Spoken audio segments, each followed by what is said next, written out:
అర్జెంటుగా రమ్మంటే వాళ్ళకి రాకుండా పరిగెత్తిరా తొందరగా ఏం సమాచారం మీ ఊరి నుంచి బయలుదేరే సమయంలో ఏం జరిగింది? ఈ తూర్పు నుంచి వచ్చినావు 9 అయింది. అవులే మరి ఉత్తర భాగం నుంచి బయలుదేరగా ఊరి వైపు ఈ దక్షిణ భాగం నుంచి బయలుదేరగా కాబట్టి నేను ఎవరి సమయం మంచిదే కాదా? ఈ సైనికులు మంచి ఉంటారా చెడ్డ ఉంటారా?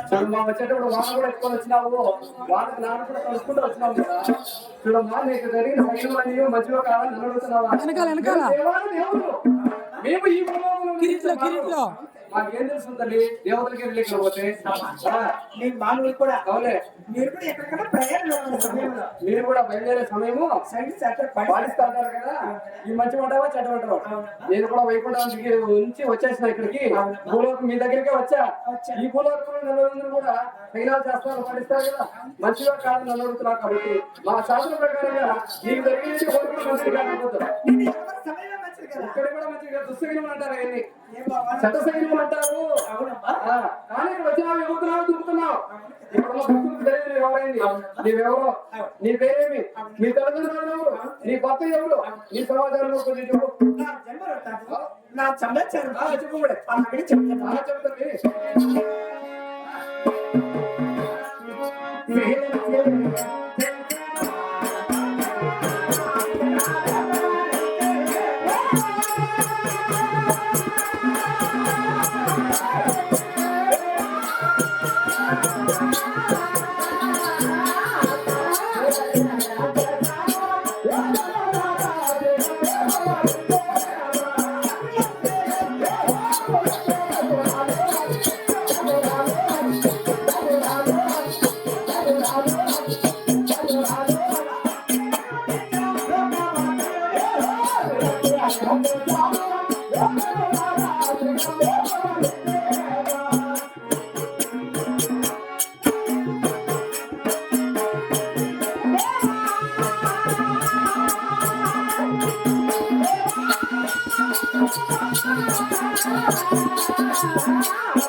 చెప్తాలే. నా జన్మ కాదు అవును. నా సమాచారం అవునులే. మా తల్లిదండ్రుల పేరు కూడా చెప్తాను. చెప్తాలే. మా తండ్రి గారి పేరు ఏమంటారు? సముద్రం అంటారు. దానికి ఆ పేరు ఎలా వచ్చింది? ఆ బాల సముద్రంలో అవులే. తామరపుష్పంలో జన్మించాను. దేవతలు రాక్షసులు కోలాహలం చేస్తున్నప్పుడు బాల సముద్రంలో తామర పుష్పాలు పుట్టావు కాబట్టి మీ తండ్రి గారి పేరు సముద్రుడు. అవును. మీ తల్లి గారు మా తల్లి కావ్య పుష్పమ్మ అడిగిన వరాలు ఇచ్చిన మాతలి కవ్వేరు కృష్ణమ్మ. మీ తల్లి నీ భర్త అది మారుష్యం అంటారు. దశావతారం వచ్చిన మహానుభావుడు ఆ శ్రీమన్నారాయణ వైకుంఠ వాసుడు లక్ష్మీ నరసింహ స్వామి లక్ష్మీ నరసింహస్వామి నీ భర్త. నీ పేరు చెప్తాలి. ఆ, చెప్పు.